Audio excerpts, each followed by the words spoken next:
Hi beauties, this is your girl Cindy. Welcome back to my channel if this is your first time here.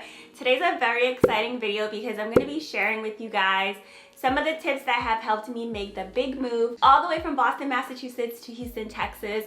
This was a highly requested video and I hope you guys enjoy. So if you're ready to hear these tips, then stay tuned. Alright guys, I'm going to break this video up into 5 main sections. I will have them in the chapters down below if you're looking for a specific section, but I hope all of these will be helpful for you.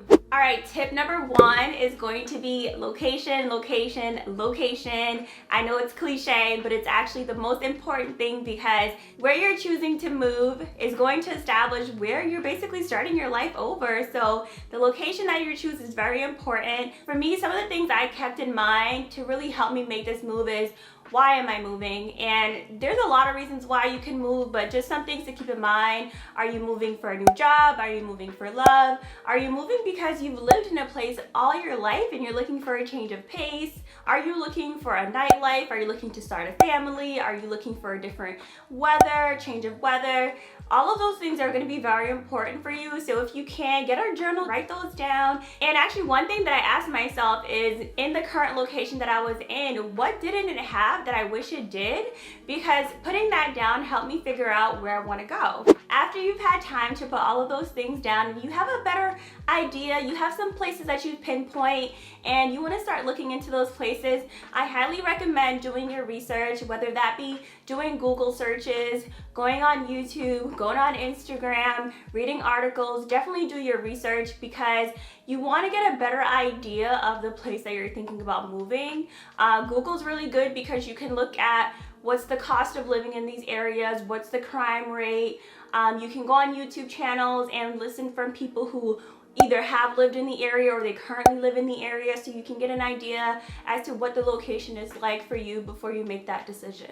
After you've had some time and you've pinpointed some places, next I would suggest you go and visit these places and see if you do truly feel comfortable, if this is some place you can visualize yourself there. And just being there really gives you firsthand what it's like to actually be in that area. So I highly recommend that you do that. For me, what I did is I booked an Airbnb and I stayed in Houston for a little bit over a week.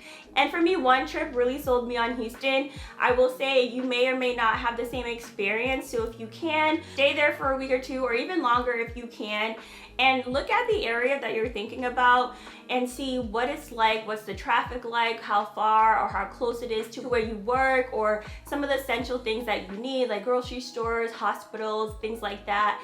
See where those are and then you can get a better sense to see if you feel comfortable there. Alright, so now that you've found a location in mind, you're feeling very comfortable, the next thing you want to do is find your home.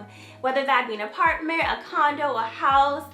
I went the route of getting an apartment, so a lot of the tips that I will share will be mostly for an apartment, but I do think some of them have some crossover where it could apply to a condo or a home.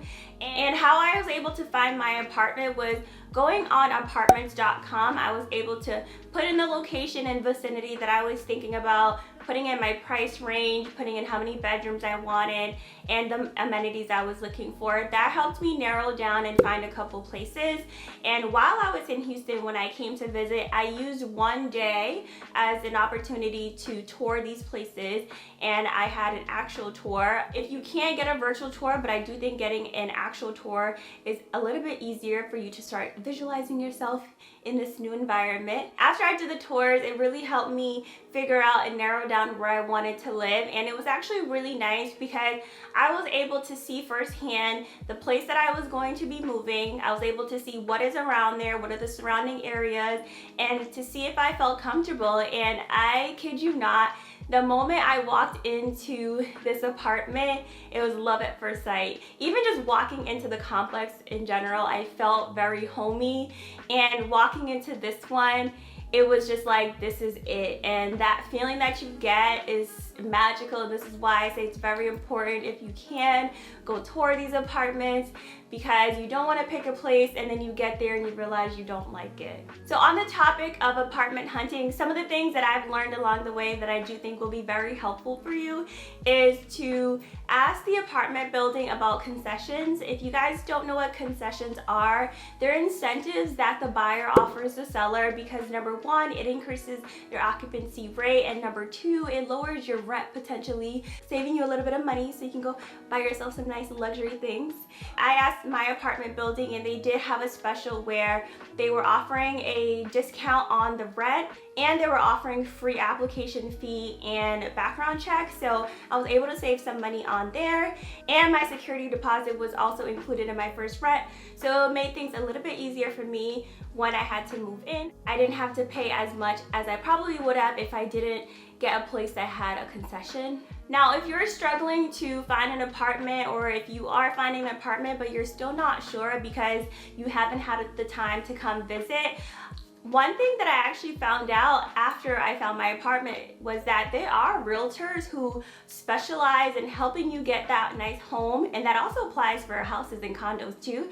But I didn't realize that it applied for apartments because they'll help you find the apartment, they'll tell you more about the apartment, the amenities, where it's located. It's their job to know the area and to help you find your home. So if you're having a hard time, get a realtor. I actually found some through Instagram actually. I think I searched for like Houston apartments or something like that, and I was able to find a lot of different realtors who advertise on Instagram who showcase some of these apartments and condos, and they'll help you along that process. So if you're having a hard time, you can always try to look for something like that. It's very helpful. All right, so you've done your homework, you found your location, you found your apartment, you're ready to make that big move. How do you do it? How did I do it? How do you finance this big move? Now, I know you guys are dying to hear how much everything cost me. So I don't have the exact numbers, but it cost me roughly $6,000 to move from Boston to Houston. That included moving companies, vehicles, and extra expenses that I didn't account for. So that's how much it cost me. And the way I was able to finance this move was when the pandemic first happened last year in March, I used that opportunity to really take a look at my spending and to see what areas can I make improvements on. And I also increased my savings percentage that I have from my income, and I used that money to pay off my credit card debt, which was such a big accomplishment for me. You have no idea. I've been waiting to pay those things off for a while, so it just felt like a breath of fresh air, like paying those things off, because once they were paid off, all that energy and effort that I was putting into it, I can now put towards a new savings account, and that's what I use to fund this move. So I would recommend, if you can, start budgeting and start looking at how much it might cost you, and that'll give you a better idea as to how much money you might need. A good app that helped me do this was Mint. So I was able to create a budget plan on Mint, and it looked at all of my accounts that I have already. It looked at how much income I currently generate, and it gave me an idea as to how much money I would really need to be putting into a savings account if I had a goal in mind and what was the timeline I had that goal. So Mint was a big help, and also me just being a nerd like I am, I like to do some crunching. So I crunched some numbers using Excel to also give me a better sense as to how much money I would need to save in order for me to make this move. Okay, so now we're on the topic of how do we find the right help to make this move. So for me, I ended up going down the route of using moving companies and a moving transportation company to move my vehicle. And the way I was able to find that was through going through the Better Business Bureau's website, because unfortunately with moving companies there are a lot of scams. I almost got scammed, so I'm just telling you now, be wary. And the best thing you can do is to go on the Better Business Bureau's website and search for moving companies and click the option that says accredited companies only, because those are the companies that are federally insured. So I would recommend that that's what you do, because I almost got scammed out of $3,000 $3,000, and I don't want you guys to get scammed out of $3,000.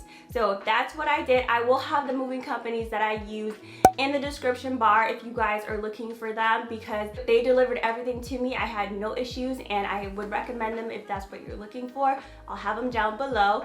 But one thing to keep in mind if you are getting a moving company is that some of them charge by weight and some of them charge by the number of items. The company I use charged by weight, so I had them do a virtual estimate with me. So be mindful when you're doing a virtual estimate that you show them everything that you are moving. If you know measurements of anything, give that to them, because the more detailed you are, the more details you give them about the items that you have, the better estimate they'll give you, because I didn't do a good job of showcasing everything that I wanted to move, and your girl had to pay $600 more because of it. So I don't want you guys to do that. So if you are going to move, get a virtual tour and do a good job of showing them everything that you want to move so that you don't run into that issue like I did. So on the topic of moving companies, some things that I've learned that I want to share with you guys is that moving companies have a 21-day federal guideline or timeline, so which means to say that you may not get your items until 21 days of you giving your stuff away. So just be mindful, keep in contact with them, and try to get an estimated time as much as possible so that you're not left wondering where are your things, because sometimes it can take up to 21 days. In my case, it took me 16 days to receive my items. And the other thing to keep in mind with moving companies is if you are going to have them come, I would say pack your own items and keep a good inventory of the number of items that you're moving, and if you can, number them, because if you have them pack and provide boxes for you, they will charge you a fee for that. I did have to pay a little bit because there were some items I didn't get a chance to pack in time. So if you want to save a little bit of money, pack your own items. Now in terms of moving my baby, Miss Coco, if you guys don't know, my 2021 Audi, I call her Coco, and I had her transported because I didn't want to do the drive. So as you guys know, she's a brand new car, and I'm just so happy that the transportation vehicle that I chose to use to transport my car delivered her without a scratch, and I'm super happy about that. So moving your vehicle works almost the same way as moving your personal items. However, I think it was a little bit easier because I gave them the specifications of my car, they came and picked it up, and in a week I had my car delivered to me without a scratch. So I will also have them linked below if you guys are looking for a transportation vehicle. One thing that I just remembered now that we're on the topic of moving and finding the right help, just be mindful that some moving companies are brokers and some are actual moving companies. So if you can, get an actual moving company, because if you get a broker, the broker might be federally insured, but they might outsource to a company who isn't federally insured, and you don't want to run into any issues of having your things delivered to you safely. So make sure you are going with a moving company and not a broker. All right, so we've covered a lot of the main tips, and now we're on to tip number 5 is how to build a community, how to get a network, how to make friends, how's it going, how am I doing it? Because you're moving out of state, you're moving alone, like in my case, and you have no friends. So how am I building my community? The first way that I'm doing that is through Facebook groups. If you guys don't know, Facebook groups are a way to connect with other people. You guys have similarities in common, and I've made a lot of great connections through there, which is very nice because I didn't think that you could do it that way, but you definitely can.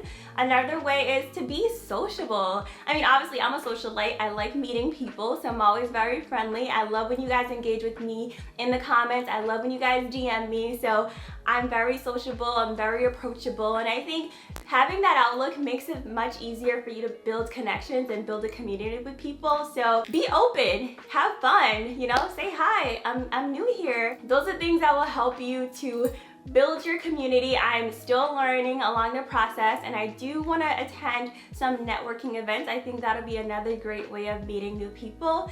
So that's just how it's going for me so far. So good. I can't complain. I have a lot more to learn, and I'm having fun in the process. Alright beauties, so that pretty much concludes the video. I hope you find this very helpful, and if it was, share this with someone who might find it helpful as well. I thank you so very much for subscribing, watching, liking, commenting, and being part of the beautiful family. Thank you so very much for watching, and I'll see you beauties in my next video.